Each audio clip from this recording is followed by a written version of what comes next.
So the first speaker is the Dr. Riya Majumdar. Riya Majumdar. No. Good morning, everybody. So my poster is on indications, early outcomes, and evolving trends of pediatric keratoplasty, a 5-year study. So pediatric keratoplasty has gained much importance because of advancement in surgical and patient care. But there are certain challenges in the pediatric eye, such as the initial visual assessment, examination intraoperatively owing to the small size of the eyeball, decreased scleral rigidity and post-vitreous pressure, and in the rehabilitative phase for visual rehabilitation, and these children need excellent social support system. So pre-existing glaucoma, any corneal vascularization and inflammation was a higher risk for rejection rate. So this was a retrospective study. The age group included were less than 18 years, done during January 2017 to 2021. 29 eyes of 27 patients were studied in a tertiary eye care center in South India. So the exclusion criteria were no consent and failure to follow up for a minimum of 1 year duration. So the outcome measurements were at 1 year were best corrected visual acuity, graft survival and clarity, and complications if any. So the complications we considered were graft failure, graft rejection, and raised intraocular pressure. So based on the classification for indication of pediatric keratoplasty, so we classified it into congenital, acquired traumatic, and acquired traumatic. So in our study we had 18 males and 9 females. The mean age group was 14.9 years. So as you can see, the most common cause in our study was keratoconus, followed by congenital hereditary endothelial dystrophy, and then infective keratitis. So the best corrected visual acuity, pre-operatively almost 26 eyes had vision less than 6/60, whereas 18 eyes had vision more than 6/18 post-operatively, whereas 5 eyes retained vision less by 6/60, and 5 eyes had a range between 6/18 to 6/60. Now 22 eyes had excellent graft clarity, that means there was no stromal haze and the AC details was well visible. 5 grafts had some amount of stromal haze, so we have classified it as good, and 2 grafts were poor. So post-operative complications, we had 6 eyes with rejection, that's a complication rate of 20.69. 2 of them progressed to failure. So these were cases of therapeutic penetrating keratoplasty. So there was a graft reinfection. Now in the 4 eyes, 1 underwent epithelial rejection, 1 stromal, and 2 endothelial rejection, but they were successfully treated with topical corticosteroids. Now raised intraocular pressure were seen in 2 eyes with congenital hereditary endothelial dystrophy and were treated with anti-glaucoma medications. As you can see, the most common indication is optical penetrating keratoplasty, followed by deep anterior lamellar keratoplasty, then followed by therapeutic. Now tectonic was done in 1 case and patch graft for 1 case. So the patch graft was done for limbal corneal dermoid, and So pediatric keratoplasty is currently being performed with both anatomical and functional success. In our study, the most common cause was keratoconus in concurrence with many studies from the Western world. Now, penetrating keratoplasty has been performed, most performed pediatric keratoplasty, but the recent trends have changed more towards lamellar grafting. Now, lamellar grafting has a greater advantage of decreased risk of endothelial rejection and eventually graft failure. So the graft survival rate in our study at 1 year was 93.10%. Now visual outcome do vary because of challenges with amblyopia and visual rehabilitation, but 92.86% had a better post-operative visual acuity than pre-operatively. The limitation of our study was a small sample size and a follow-up of just 1 year duration. So in conclusion, penetrating keratoplasty is the gold standard, whereas lamellar keratoplasty has been an encouraging option. Complications of graft rejection and glaucoma can be well managed even in pediatric cases to ensure better graft survival and visual functional outcome. So this was a case I had presented this with my paper yesterday of advanced keratoconus. We did a deep anterior lamellar keratoplasty, and this is the picture 1 month post-operatively. Thank you. Thank you. So what was the minimum age of the patient? So it was 10 years, sir. 10 years. 10 years, yes, sir. So what is the difference between the techniques and follow-up of the adult keratoplasty and pediatric keratoplasty?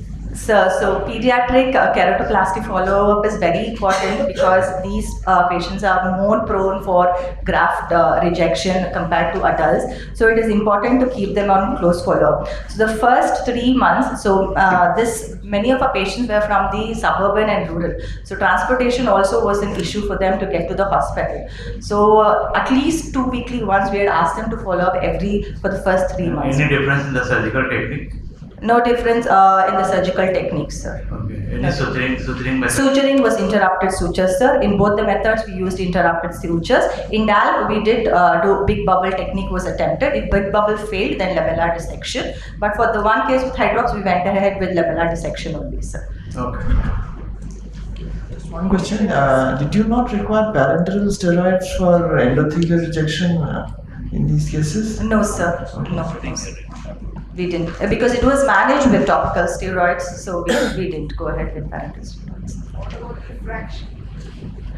Refraction, I don't have it in this slide, but yeah, so according to it, 26 eyes had a good visual acuity 6/18. So when we counsel the patients, we do tell them you cannot expect vision as good as your other children or normal children, but it is definitely going to be better.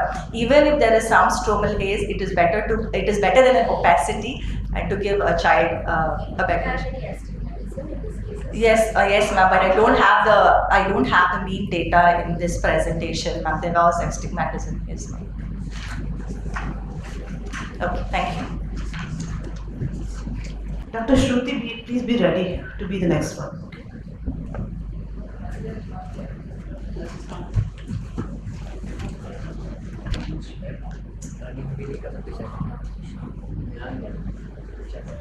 Good morning, everyone.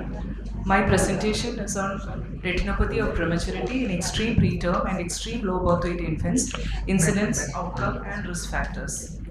Retinopathy of prematurity is an important cause of preventable childhood blindness. The strongest risk factors of this vasoproliferative disorder are low gestational age and low birth weight, and it is found that ROP is more frequent and also more severe in extreme preterms and in extremely low birth weight babies. Recent advances in the neonatal care have improved the survival of these younger and smaller preterms, but there is very limited literature from India regarding the incidence and outcome of ROP in this category. So our aim was to analyze the incidence of any ROP and treatment requiring ROP, the cause of ROP, and systemic risk factors in babies who are born with a gestational age of less than 28 weeks or birth weight less than 1000 grams. This was a retrospective NICU-based screening done from January to December 2021. ROP screening, follow-up, and treatment were done as per the ICROP guidelines. Data were collected from the records and statistically analyzed. We had 54 babies with a mean gestational age of 27 weeks and birth weight of 847 grams. At the initial screening itself, almost 24% of the babies had some form of ROP, which was detected at a mean time of 33.8 weeks. Of the 54 babies, 13% never developed ROP, and they were all completely vascularized by about 40 weeks, though majority of them had a good birth weight that was not statistically significant. 87%, that is 47 babies, developed some form of ROP, of which 19% required treatment, while 60% had spontaneous regression. Among those with spontaneous regression, 75% had a normal regression by about 44 weeks, whereas 25% had a delayed regression by 54 weeks. And when we looked into the zone, we found that 95% of those with zone 3 had a normal regression, whereas 71% of those with zone 2 disease had a delayed regression, and this was statistically significant. Among the 9 babies who required treatment, they had a much lower gestational age of 26 weeks and a birth weight of 745 grams. This ROP was detected by 33.65 weeks and treatment was done by about 35 weeks. 6 babies with aggressive ROP required anti-VEGF injection, of which 2 of them also required laser. 2 babies with type 1 ROP and 1 baby with hybrid ROP were successfully managed by laser. These were the various comorbidities that we observed in our study group. Though respiratory distress syndrome was the most common variable, what we found that inotropic support and anemia were the most important risk factors associated with the occurrence of any ROP. Coming to the discussion, we can say that the incidence of any ROP and the treatment requiring ROP in our observation was similar to what that is reported from the West, and this is a reflection of improved neonatal care. The temporal profile of ROP as well as the course of ROP is also similar, but the point here is those with the zone 2 disease have a delayed regression, implying that these babies require a longer follow-up. Though multiple comorbidities were found in our study group, the overall outcome was reasonably good because of the implementation of proper NICU protocols ranging from use of blender oxygen, use of pulse oximetry to maintain the saturation, appropriate ventilation strategies, use of CPAP, aseptic precautions, monitoring and correcting anemia, and judicious use of inotropes, because now severe ROP is considered as a quality of care parameter. We could find only 2 similar studies, and comparing to these studies, we can say that our babies had a lower mean birth weight and more babies had aggressive ROP, but overall the incidence and outcome was comparable and neonatal risk factors were also similar. To conclude, incidence rate of any ROP and TROP in this study from a developing country is comparable to that from the developed countries, and this was achieved through good neonatal care, timely screening and appropriate treatment. Even though ROP developed in 87%, only about 19% required treatment, and this can be reduced further by improving the neonatal care. And those with zone 2 ROP may require a longer follow-up. Inotropes and anemia can increase the risk, so incorporating these risk factors into the systemic management will help to improve the outcome of this visually blinding condition. Thank you.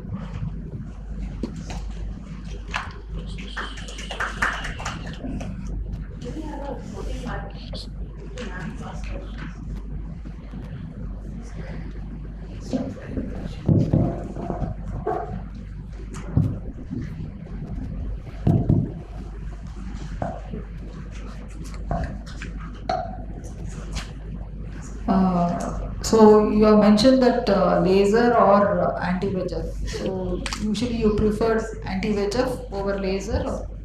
It depends on the type of ROP, the systemic condition of the baby, whether the baby can withstand. These are the main 2 factors which guide the treatment. Okay. Our babies with aggressive ROP, majority of them were very sick babies with zone 1 disease plus disease. So we had to give injection. And except for 2 babies, all the others we eventually did laser also 1 month later. But those 2 babies who were treated with intravitreal bevacizumab somehow had good vascularization and they achieved almost complete. So we didn't have to, we were monitoring them for the need for laser, but they did well. Okay, did any of them, did you follow them for like longer duration, whether anyone needed a repeat? A repeat injection we don't give, madam. Like if at all the disease is recurring, we treat with laser. If the ridge is coming back, it is laser. As of now, I don't have personal experience on repeat injections. Is Dr. Ria available? Ria Majumdar, absent. Dr. Najia?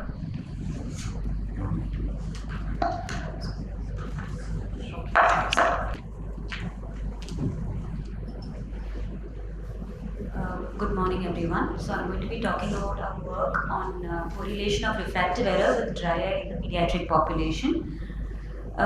So dry eye disease is a very important and a very prevalent public health problem, but of late we have seen that a lot of children's tear film also undergoes these kind of changes because of challenges like climate change, pollution, smartphones, lack of sunlight exposure and myopia treatments, and factors such as inadequate blink and inadequate refractive correction and poor sleep quality also play a role in dry eye disease in children.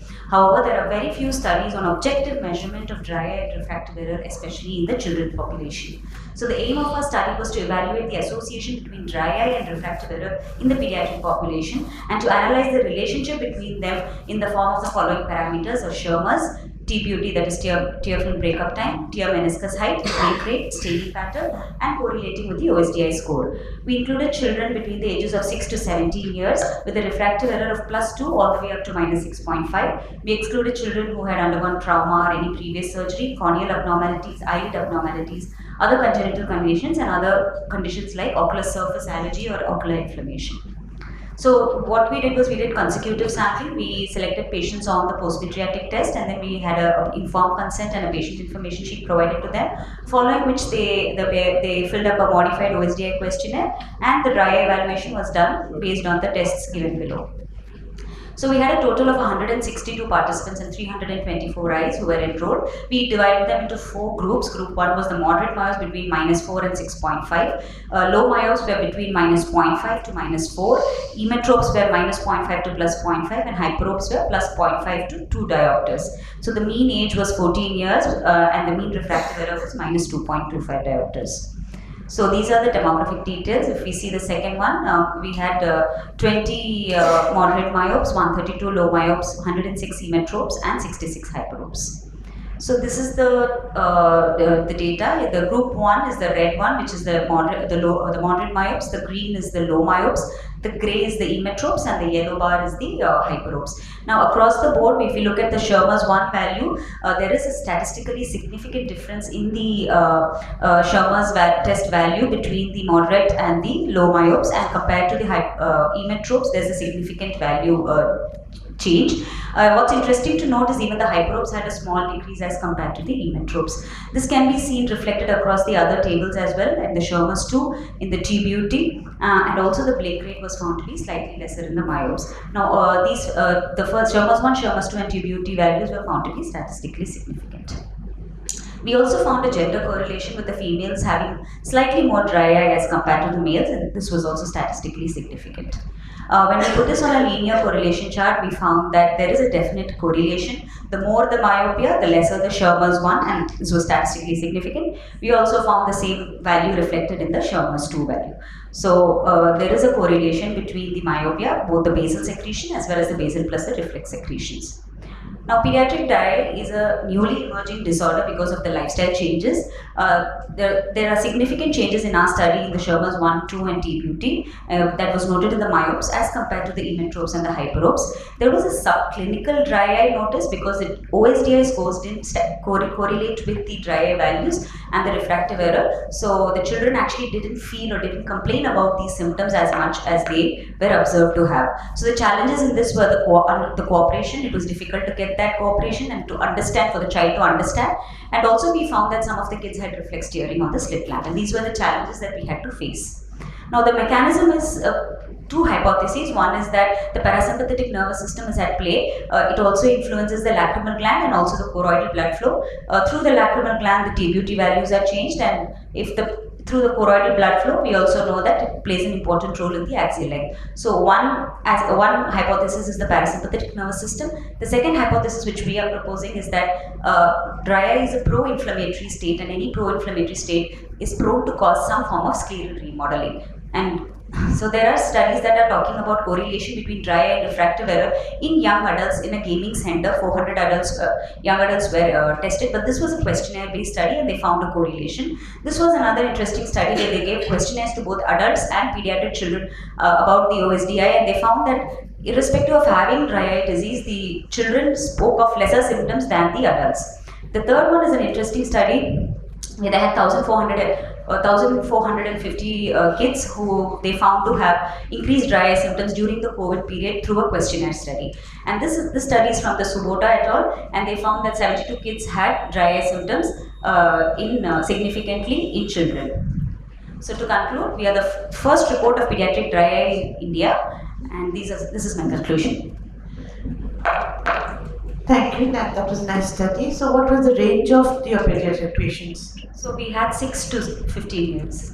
6 years. Okay. So the OSDI could not have been reported by the child alone. Was it Yes. reported by the parents? It was helped by the parents, so they were asking and they were filling it up. So that was also one of the issues that we had, the challenges of understanding the child to understand what the problem is. And did you correlate it between the exposure time of gadgets or something with the parents? So yes, ma'am. We also did a lifestyle questionnaire on the site. Unfortunately, we were not able to document it by the time. So we have done it, but then we didn't compute it and analyze it for this presentation. Okay. Did you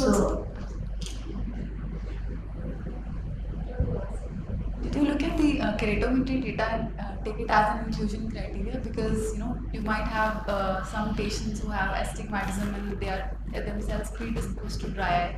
You just included based on the post-pediatric test. Right. Yes, ma'am. About astigmatism. That's right, ma'am. Actually, you're right. We didn't take that into consideration. We just took -2 as the cutoff, and then anything less than that we took as inclusion. So No, we have not studied astigmatism, madam. No, we have not studied this type. Not excluded as well. Yes. You've not excluded No, astigmatism. -2, up to -2 we No have. cylinder. So you've just taken a pure myo. Yeah. The values that you showed were spherical equivalents. Yes, Or just yes. spheres. No, those were spheres, purely spheres. You just had myopes with no cylinder. No, we had, ma'am, actually -1.5 to 2. That we had taken up to -1.5 cylinder. So have We you are- taken the spherical equivalent or? Those were all spherical equivalents, madam. They were all, I'm sorry, I stand corrected. Those were all spherical equivalents, yes. You excluded VKC. Yes, madam, ocular allergy was excluded at the beginning itself. Yeah. Next speaker, Dr. Jennifer. Thank you.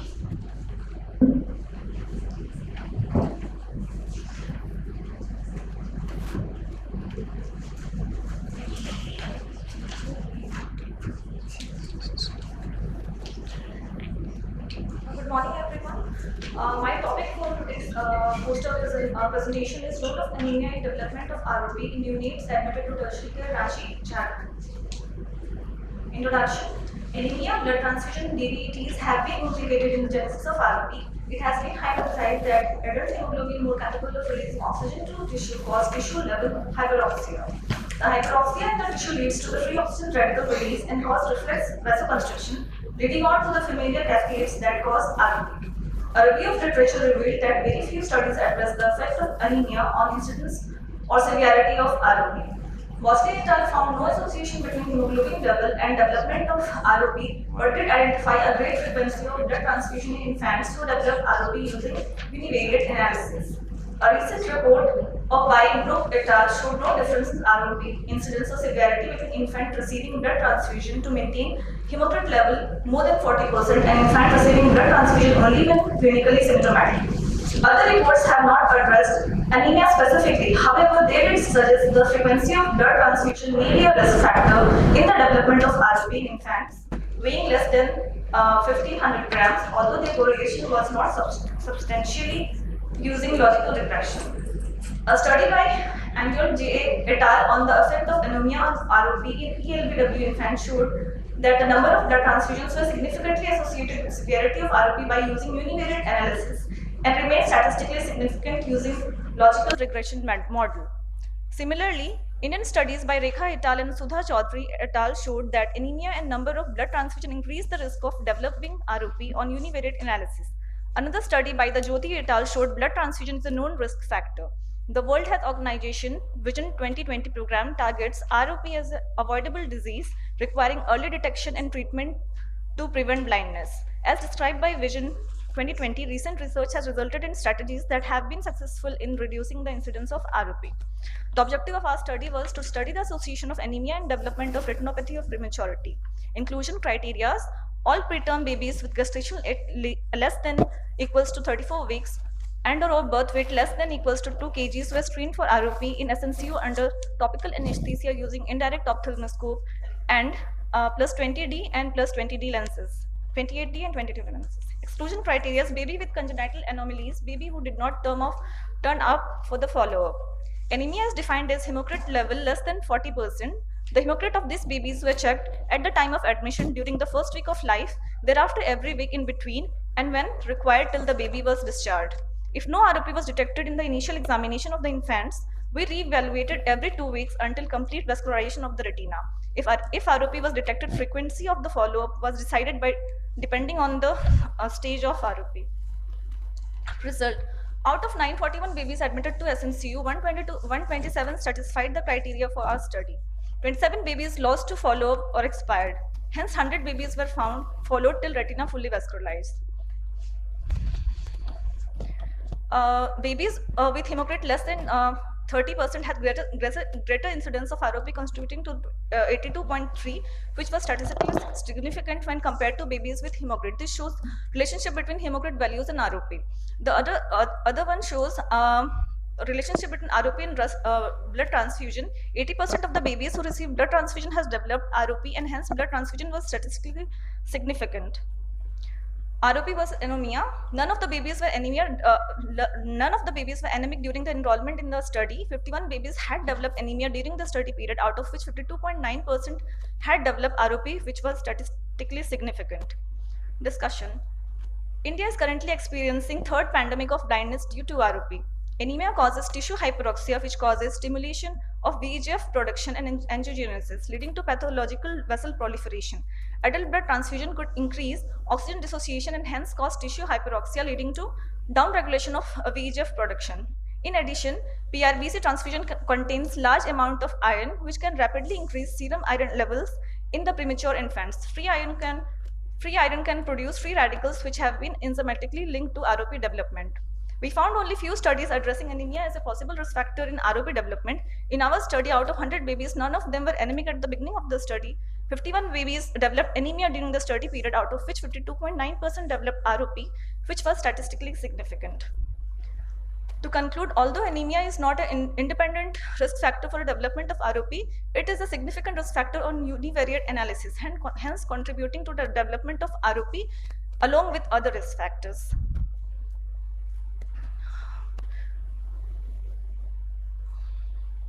Thank you. Okay, thank you.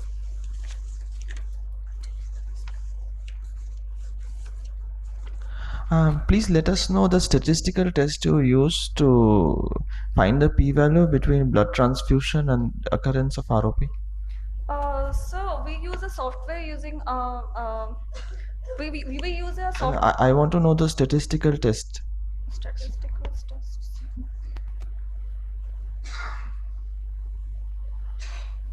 So you are asking about The statistical test you used in that table. chi-square test. You are talking about that?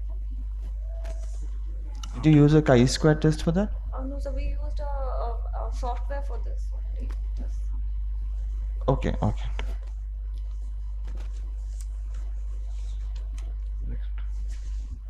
So next presenter is Ophthalmoscopy or ROP screening was using RedCam or? No, ma'am. Indirect ophthalmoscope with 28D diopter lens and 20D diopter lens. Okay, so not RedCam or any other camera. No, ma'am. okay. Dr. Salini, please.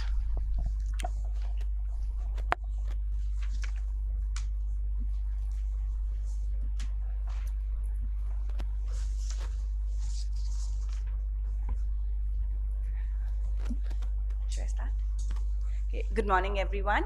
Our study is titled Comparison of Ocular Refractive and Biometric Profile in Term Infants and Preterm Infants with or without retinopathy of prematurity.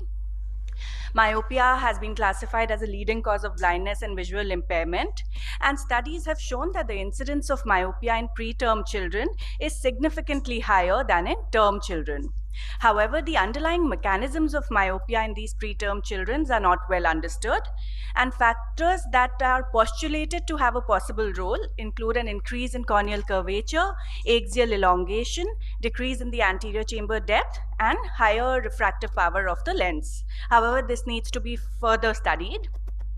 The aim of our study was to compare the refraction, keratometry, and biometry readings between premature and term babies at 40 weeks post-conceptional age. It was a case-control study in which 8 preterm cases and 10 term infants were recruited as controls. The inclusion criteria for preterm infants were those requiring ROP screening and found to have either no ROP or mild ROP, that is stage 1 or 2 disease without plus, at 40 weeks post-conceptional age. Term infants hospitalized in NICU at the same time were recruited as controls. Exclusion criteria: any infants with sepsis, with other ocular abnormalities, neurologic abnormalities, or any other syndromes were excluded. And also preterm infants with ROP stage 2 or higher with plus disease were excluded, to exclude the possible effect of retinopathy and retinal ablative therapy on the development of myopia. So the methodology included the assessment of biometric parameters, namely axial length, anterior chamber depth, lens thickness, using an A-scan biometer. Corneal curvature was measured using a handheld video-based autorefractokeratometer as shown here. Also, a cycloplegic refraction was performed, and fundoscopy was done for all the infants. The difference in the mean gestational age and birth weight in term and preterm infants was expected. However, in the biometric measurements, the preterm infants were found to have steeper corneal curvatures measuring 6.4 millimeters compared to the term infants who had corneal curvature measuring 7.1 millimeters, with the p-value showing a trend towards significance. The other biometric parameters, namely axial length and lens thickness, did not show any statistically significant difference between the two groups. And the preterm babies were found to be less hyperopic, 0.68 diopter spherical, than the term babies who had a refractive error of 1.17 diopter spherical. However, the difference between these groups was not found to be statistically significant. Similar study by Snare et al. And another one by Cook et al. Also showed that preterm babies had less of the hyperopia than term babies at 40 weeks post-conceptional age. And these studies also showed the preterms to have steeper keratometric values, which may be contributing to the development of myopia. These findings were similar to our study, where preterm babies were found to be less hyperopic, though not statistically significant. And these preterm babies had steeper corneal curvatures with a trend towards significance. Thus, the steeper corneal curvature in preterm infants could be the major refractive determinant contributing to myopia of prematurity, and we should be aware of the possibility of visual dysfunction already very early in life, even in these relatively older preterm infants. The drawback of our study is that the small sample size. However, it's an ongoing study, and we are also prospectively studying the refractive and biometric development of the preterm infant cohort up to 3 months of post-conceptional age. Thank you. You took term infants and term infants at 40 weeks and preterm infants also at 40 weeks. And they did not have ROP? Preterm infants had either no ROP or ROP stage 1 or 2, basically not requiring treatment. So your sample size is, it's a very low powered study, and you could have looked at preterm infants alone and then looked at who developed myopia and who did not, vis-a-vis correlation with the ROP, because you expect a term infant to be less myopic than a preterm. We don't need to prove that. Yes, but also why do you want to do it? Yes, because we are also studying the the biometric parameters, or it's basically earlier in life the alteration in growth patterns caused by prematurity is said to affect the refractive development, but we don't have enough evidence, especially we do actually. The study that you quoted by Cook et al. They have done multiple studies, and that's why I want to know, what is your research question here? Because we already know that prematurity predisposes us to myopia. Yes. So it would be better if we look at just the preterm cohort and then try to see which of them develop myopia higher than the others, rather than comparing it with the term infants. Even if you're following them up, look at that profile of preterm. Yes, correct, taken that. Yeah, so the main thing is we will be following up the refractive and biometric development of the preterm cohort. This is a one-time pilot. Thank you. So are you trying to correlate this with anthropometric measurements or weight gain for these infants? Weight gain and because you've not mentioned about anything in the slides. Yes, ma'am. So, growth means growth in general. How is this going to affect myopia, which is going to occur? Yes, so like I said, we will be following them up to, prospectively. So we could look into that. But as of now, we have the birth weight and, gestational ages, which we correlated with the at 40 weeks outcomes. But yes, we will look into that. Sure, ma'am. Thank you. Next speaker, Dr. Sweta is there? Yeah, please.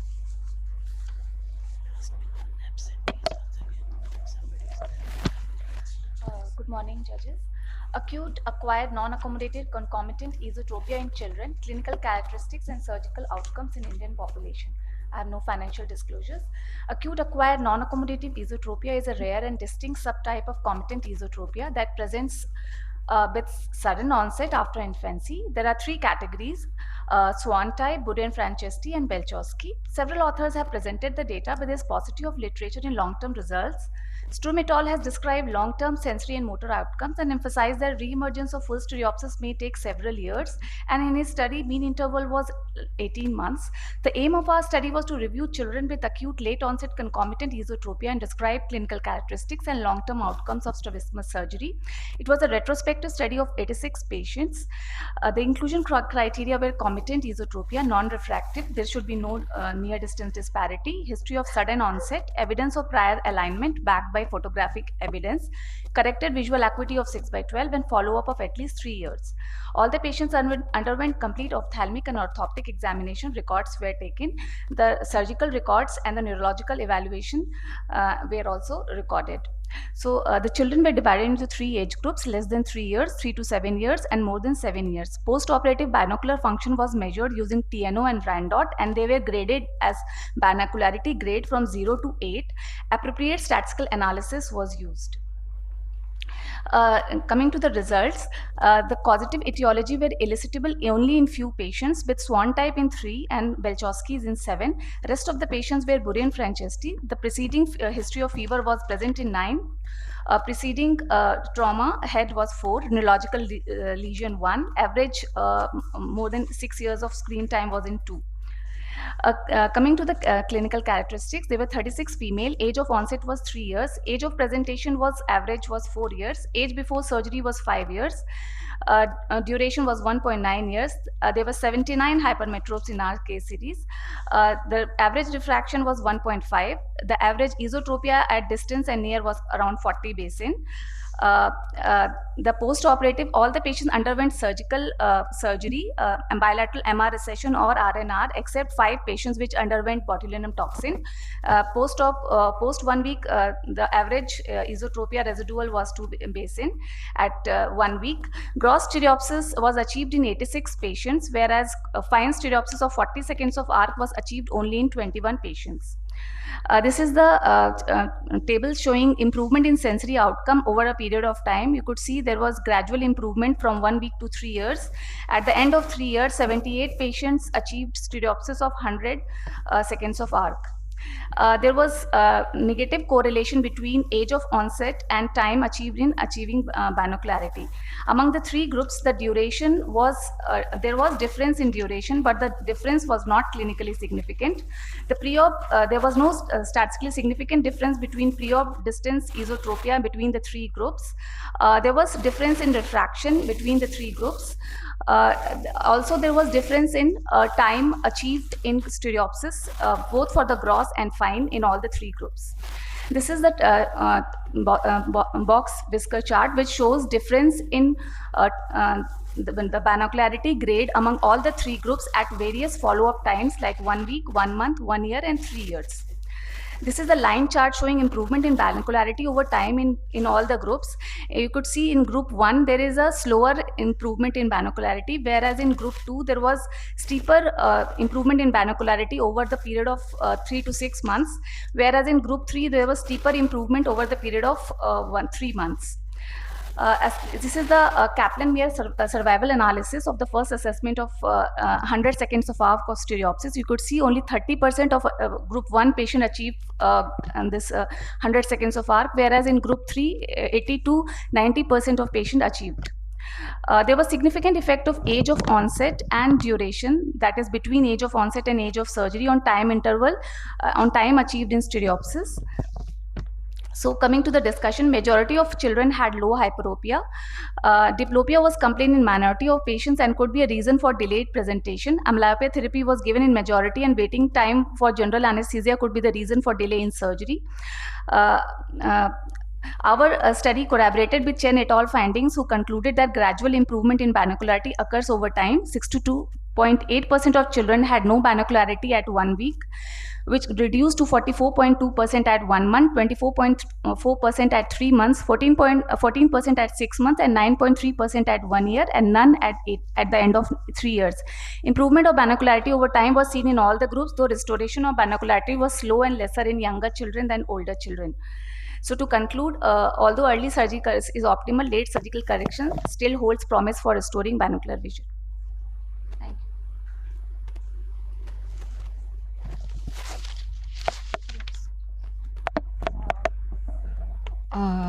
I saw that neuroimaging you have not done in all the cases. Yeah, in selected patients. But what is the dictum? The dictum is you have to neuroimage if it's any acute onset ET. No, the literature says that acute onset esotropia in children is not a very it doesn't require neuroimaging in all patients. If you see literature, because many of them present acutely. So because in our patients, like there was duration of around 1 year or 1.5 years. So we didn't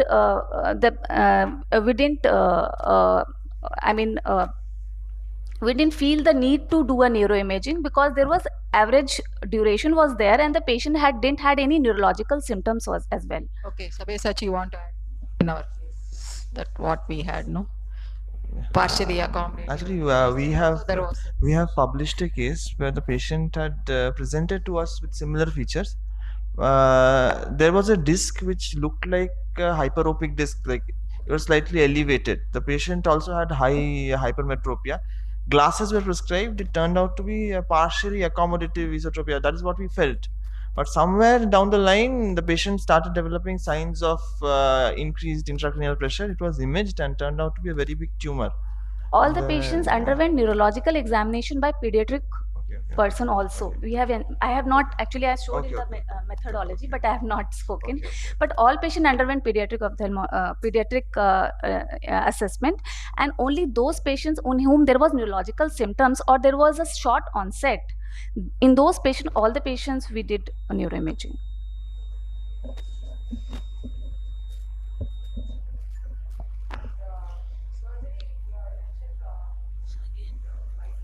Yeah, mostly we did a bimedial rectal because all of them were done under GA. And only 5 patients underwent botulinum toxin, and all of them had good and they didn't had any recurrence also. Yeah. Yes, none of them, but what I felt was the average amount of Botox was larger than the normal.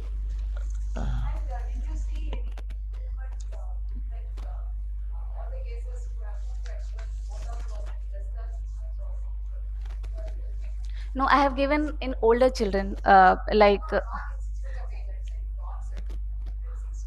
I have given in 2 months also. Has it given you good results? That is, I'm not talking about the age. Yes. Even if it is in one patient I have given after like 1 year, and he has not come back yet to me.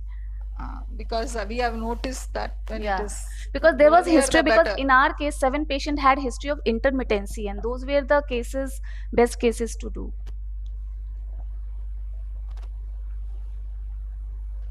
So, madam, I have a suggestion actually.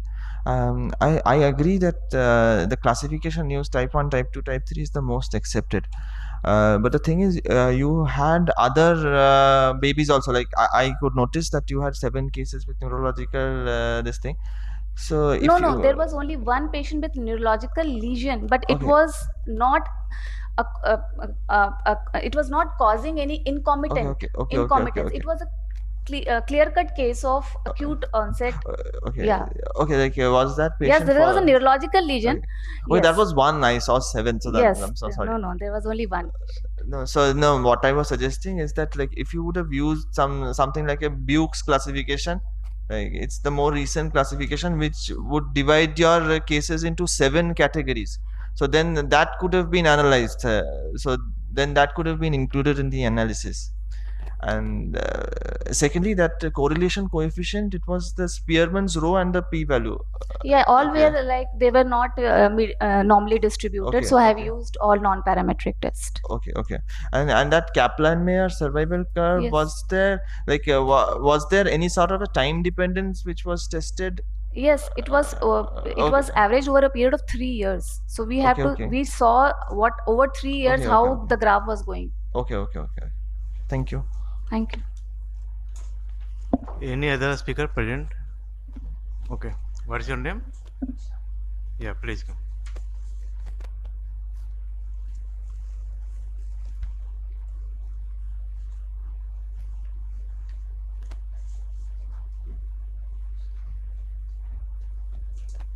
Good morning, everyone. I'm Dr. Deeksha. My topic of discussion is clinical outcomes of retropupillary iris claw IOL fixation in pediatric age group. All the authors have no financial interest. So the options for surgical correction of aphakia in absence of sufficient capsular support include anterior chamber IOL, scleral fixated IOLs, and iris claw IOLs. And there is no consensus in the literature on the best of these. All have their own set of complications. So we discussed the iris claw IOLs. This was first introduced by Jan Wurst in 1978. It is around 8.5 mm long with a central 5 mm optic, and it has notch on both the haptics to grasp the loose iris tissue. The lens has an interior vault of around 10 degrees at its apex, and we conducted an ambispective study. It was an ambispective cohort study. We had planned a prospective study, but because of COVID, we had to convert it to the ambispective one. We had a retrospective arm, which included patients who were operated between Jan 2019 to August 2020. Ethical clearance was obtained in August 2020, and patients who were operated after that constituted the prospective arm. So the patients were 5 to 15 years of age who met the eligibility criteria and were willing to participate and follow up. Preoperative workup and surgery was done, and follow-up was recorded at 1 month, 3 months, and 6 months. Patients with anterior segment dysgenesis, uncontrolled glaucoma, irregular pupil, retinal or optic nerve disorders which could affect the visual outcomes were excluded. So there were 50 eyes of 28 patients. The mean age was 8.32 plus minus 1.5 years, and 21.4% were females. The most common diagnosis was ectopia lentis with no systemic association. This was followed by ectopia lentis with Marfanoid habitus but not established Marfan syndrome. Next was microspherophakia and ectopia lentis with diagnosed Marfan syndrome. The best corrected logMAR visual acuity improved from 0.86 to 0.9 at 6 months follow-up. The axial length, keratometry, and wide-to-wide values were again in the normal range. Another important feature that we noticed was pupil ovalization, which was noted at day 1 post-op. However, at 6 months, the pupil became circular, and there was no difference in maximum pupillary dilation. The maximum mean pre-op pupil diameter was 6.2 millimeters, and post-op also the pupil dilation varied from 5 to 7.5 millimeters. And hence, we can say that these IOLs do not interfere with functioning of dilator pupillae and fundus evaluation. Next thing is endothelial count. The mean pre-op specular count measured on IDEX specular microscope was 3239 cells per millimeter square, which dropped to around 3150 cells per millimeter square at 6 months post-op, and a 2.8% endothelial cell loss was noted at the end of 6 months. The effective lens position of the IOL was measured on UBM at follow-up of 6 months to assess centration and inclination, and the value of effective lens position varied from 2.23 to 5.2 millimeters. Again, this can vary with the axial length measurements. All the patients, there was no increase in central macular thickness. None of the patients developed macular edema over the 6 months follow-up. The complications that we found were dysenclavation, which was seen in 4 eyes. 2 of them were post-traumatic and 2 were spontaneous, where the history of trauma could not be elicited.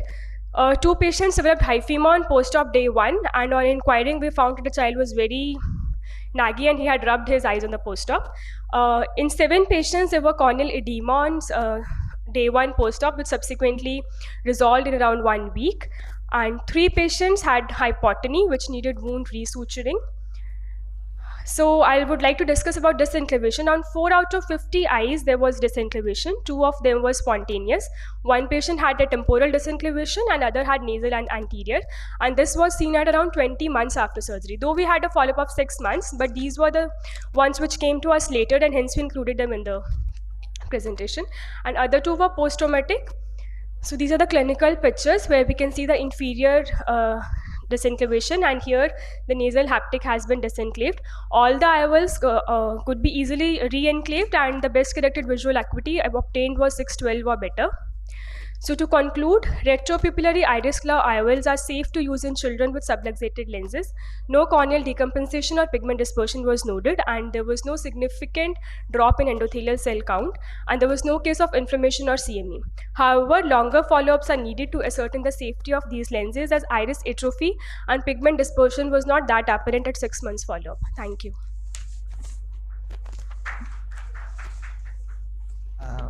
So in the clinical photographs I saw, I could not find a peripheral iridectomy.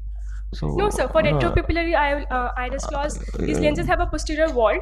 Okay. We insert the lenses. These lenses, ma'am, few of them were artisan lenses and rest were Lensai optic. Lensai, Lensai. It's an Indian company. The cost of lenses is around 1,500. Did you do? Yeah. Yes. So Okay, this okay, vault goes posteriorly. We do not need Okay, a PI okay. for retrofixators. So, did you look at what the genetic analysis of the patient was before choosing a posterior iris claw lens? Was there any indication? I know you said No. All cases of subluxated lenses, because there is a subcategory of subluxated lenses which might not have a systemic involvement, but they have pupillary involvement, and their disinclination rate might be higher. For example, in ADMS mutation. So, did you look at the genetic profile or no, just ma'am, the genetic system? profile was You look not. for systemic associations. Only and systemic then- associations based on clinical features. Genetic evaluation was not done.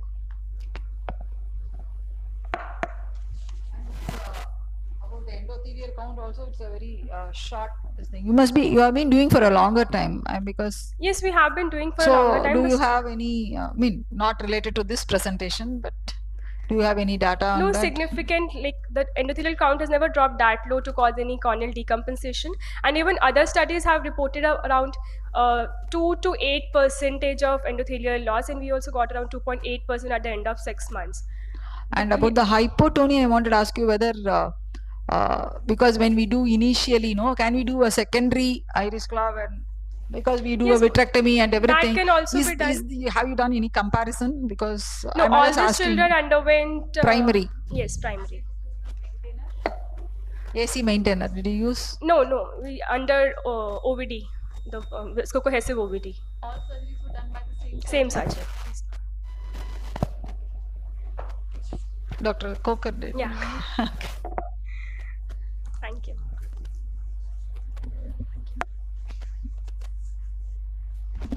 Any other speaker would you have?